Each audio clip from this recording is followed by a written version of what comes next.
हाय, मैं कृष्ण चौधरी।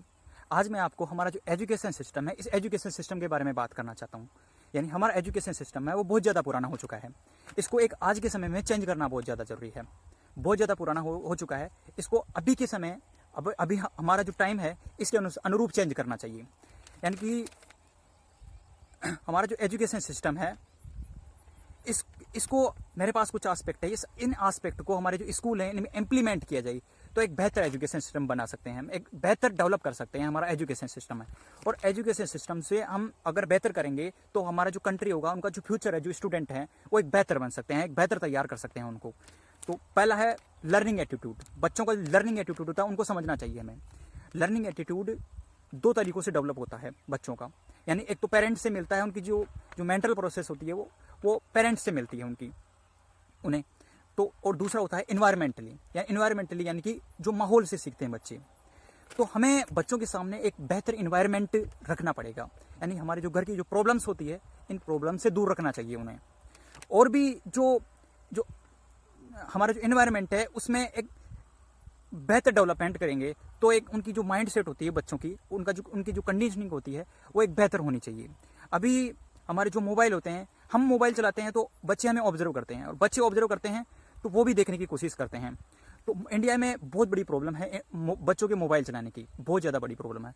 तो हमसे सीखते हैं, यानी हमें उनके सामने कम से कम मोबाइल चलाने की कोशिश करनी चाहिए। हमें उनसे बात करनी चाहिए, हमारा एक्सपीरियंस शेयर करनी चाहिए, और हमें उनके साथ खेलना चाहिए। तो एक ये प्रॉब्लम दूर हो सकती है।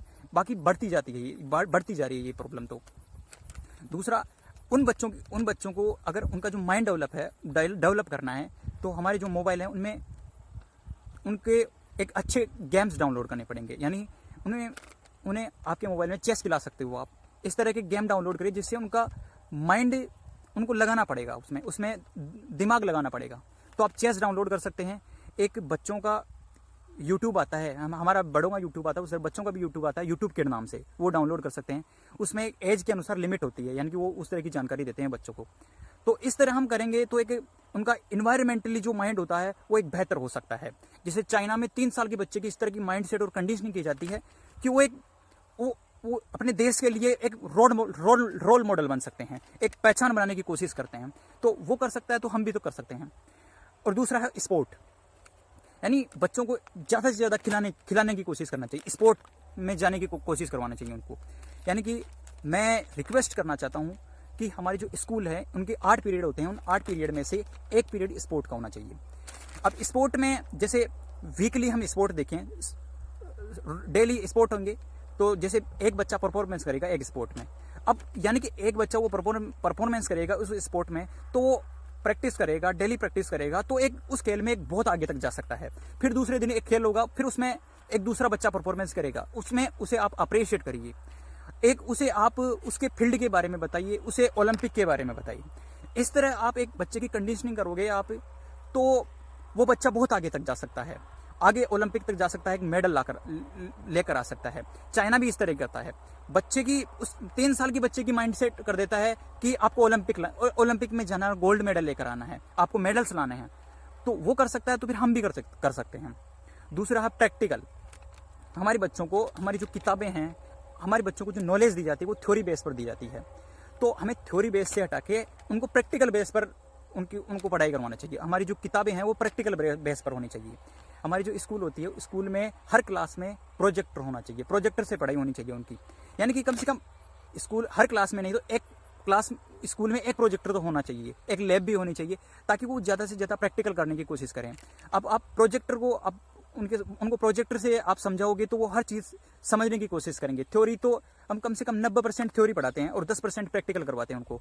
तो उल्टा होना चाहिए, 10% उनको थ्योरी और 90% प्रैक्टिकल करवाना चाहिए। वो ज़्यादा से ज़्यादा सीखने की कोशिश करेंगे, क्योंकि हमारा जो माइंड होता है वो इमेज को ज़्यादा पकड़ता है। तो हमें उनको भी प्रोजेक्टर से ज़्यादा पढ़ाना चाहिए। दूसरा है टेक्नोलॉजी। यानी कि बच्चों को अभी जो टाइम चल रहा है टेक्नोलॉजी का, वो टेक्नोलॉजी की ज़्यादा से ज़्यादा नॉलेज होनी चाहिए। यानी आप बच्चों को टेक्नोलॉजी के बारे में बताओ, ये मंगलयान के बारे में बताओ, आप उसको चंद्रयान के बारे में बताओ, आप उसको मिसाइल्स के बारे में बताओ, आप सैटेलाइट के बारे में बताओ बच्चों को। यानी कि प्रोजेक्टर हो तो प्रोजेक्टर में आप सैटेलाइट समझा सकते हो, आप उसको आप हमारा जो मंगलयान है उसके बारे में बता सकते हो। अभी जो राफेल चल रहा है, हमारे जो विमान चल रहे हैं, हमारी जो जो पनडुब्बियाँ होती है, उनके बारे में बता सकते हैं आप। तो ज़्यादा से ज़्यादा टेक्नोलॉजी के बारे में बताएं, क्योंकि टेक्नोलॉजी का टाइम है। फिर इंग्लिश हमारी तरफ के जो बच्चे होते हैं वो बहुत ज़्यादा कमज़ोर होते हैं इंग्लिश में डर लगता है सब बच्चों को। तो इंग्लिश में हम क्या करवाते हैं, हम ग्रामर रटवाने की कोशिश करते हैं। ग्रामर 12 साल तक 13 साल तक ग्रामर ही रटवाते हैं उनको, बच्चों को। वो ग्रामर से इंग्लिश नहीं सीख सकते। हमें बेसिक ग्रामर सीखनी चाहिए बच्चों को। तो आप बेसिक ग्रामर सिखाने के बजाय सिखा सकते हो, उसके साथ ही आप इंग्लिश में न्यूज़पेपर पढ़ाने की कोशिश कीजिए। यानी कि इंग्लिश 4 तरीक़ों से डेवलप होती है। एक तो पढ़ने से, एक सुनने से, एक बोलने से और एक लिखने से। हम इन 4 तरीक़ों पर हम काम करें तो ज़्यादा से ज़्यादा हमारी इंग्लिश बेटर हो सकती है। यानी कि इंग्लिश को हम कम्युनिकेट करना चाहिए। इंग्लिश के जो वर्ड होते हैं उन वर्ड को ज़्यादा से ज़्यादा बोलना चाहिए, बाकी इंग्लिश आ जाती है अपने आप ही। फिर अगला है कम्युनिकेशन स्किल की। यानी हम हर संडे को यानी वीकेंड को, यानी 7 दिन में से कम 1 दिन इस तरह की क्लास होनी चाहिए। यानी कम्युनिकेशन स्किल की क्लास होनी चाहिए। यानी प्रेजेंटेशन स्किल की, कम्युनिकेशन स्किल की क्लास भी होनी चाहिए। यानी कि आप ये बताइए बच्चों को कि हमारे जो प्राइम मिनिस्टर है वो किस तरह बैठते हैं, वो किस तरह स्पीच देते हैं, वो स्टेज पर जाते हैं तो किस तरह जाते हैं। हमारा जो प्रेसिडेंट होता है, अमेरिका का जो प्रेसिडेंट होता है, वो किस तरह स्पीच देता है। क्योंकि ये जो कम्युनिकेशन स्किल होती है वो आगे जाकर यानी कि इंटरव्यू में या फिर किसी भी जॉब में या किसी भी बिजनेस में ये सब जगह पर काम में आती है। तो कम्युनिकेशन स्किल की क्लास होनी चाहिए एक वीकेंड में। फिर अगला स्टोरी, आप ये भी वीकेंड में कर सकते हो। बच्चों को एक सक्सेसफुल पर्सन के बारे में बताइए, यानी कि उसकी स्टोरी के बारे में आप उन्हें सुनाइए। जैसे आप एपीजे अब्दुल कलाम के बारे में बताइए, आप महात्मा गांधी के बारे में बताइए कि महात्मा गांधी ने हमारे जो इंडिया है उसके लिए किस तरह काम किया, एक लीडरशिप की तो किस तरह की। क्योंकि वो जो आप लीडरशिप के बारे में बताओगे तो बच्चे हर काम में एक लीडरशिप प्राप्त करने की कोशिश करेंगे। वो ये सोचेंगे कि यार मैं इस काम को एक लीडर की तरह लीडर बनूं तो इस काम को कैसे कर सकता हूं मैं। तो आप एक सक्सेसफुल पर्सन के बारे में बताइए। फिर अगला है वोटिंग। मैं ये कहना चाहता हूं कि हमारे जो मंथली होता है, हमारे जो टीचर होते हैं वो टीचर मेहनत कम करने की कोशिश करते हैं स्कूल में, तो उनकी वोटिंग होनी चाहिए बच्चों से। यानी मंथली आप वोटिंग करवा सकते हो और उन्हें रैंक दे दी जा सकती है। रैंक में होगा कि जो अच्छा परफॉर्मेंस करेगा, जो बेस्ट परफॉर्मेंस करेगा, उसकी रैंक फर्स्ट पर होगी, और जो परफॉर्मेंस कम करेगा, बच्चों का जो बेस्ट कम होगा, वो उसकी रैंक लास्ट में हो जाएगी। और उसकी जो लास्ट रैंक होगी उसमें जो प्रिंसिपल होता है उससे शिकायत भी करनी चाहिए। उससे क्या है कि वो ज़्यादा से ज़्यादा मेहनत करने की कोशिश करेंगे, बच्चों को अच्छे पढ़ाने की कोशिश करेंगे, तो उनकी वोटिंग भी होनी चाहिए। फिर अगला है कमेटी।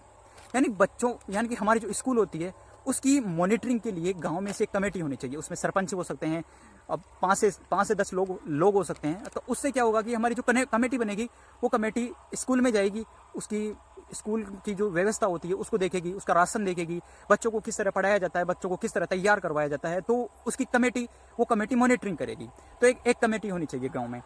फिर योजना, यानी कि गवर्नमेंट की जो योजना होती है उस योजना को हमारे स्कूल में इम्प्लीमेंट करना चाहिए। बच्चों को उनकी जो योजना है वो योजना के बारे में बताना चाहिए। जैसे एग्जाम्पल के तौर पे बताऊं तो मैं आपको, जैसे स्वच्छ भारत अभियान आया, तो स्वच्छ भारत अभियान के बारे में आपने बच्चों को बताया। बच्चों को बताने के बाद आप एक रैली निकलवा दीजिए गांव के बीच में से। बच्चों को छोटे छोटे बॉक्स दे दीजिए और जैसे जैसे आप वो रास्ते पर चल रहे हैं तो वो कचरा उठा लेंगे और डाल देंगे। इससे क्या होगा, बच्चे अवेयरनेस होंगे कि ये अभियान चल रहा है और हमें ये करना चाहिए। इसी तरह जो लोग हैं, जो जनता है, उसमें अवेयरनेस पैदा होगी। यानी कि अभी उनको पता चलेगा कि यार किस तरह की अभी योजना चल रही है। जैसे कोई ड्रग्स से रिलेटेड कोई योजना आती है, यानी कि ड्रग्स छुड़वाने की कोई योजना चल रही है, तो आप बच्चों को ड्रग्स से रिलेटेड एक रैली निकलवा दीजिए। उससे क्या होगा कि बच्चे ये सिखा रहे हैं लोगों को कि आपको बीड़ी सिगरेट जो स्मोक करते हो आप, तो उसे छोड़ना पड़ेगा। इससे क्या होगा, जो बच्चे बड़े हो जाएंगे तब वो भी अवेयर होंगे। यानी कि वो भी अगर सिगरेट पीने की कोशिश करेंगे तो उनमें एक सोच डेवलप हो जाएगी कि यार मैंने लोगों को अवेयरनेस किया था, यानी कि मैंने लोगों को जागरूक किया था और मैंने लोगों को मैसेज दिया था और आज मैं ये कर रहा हूँ।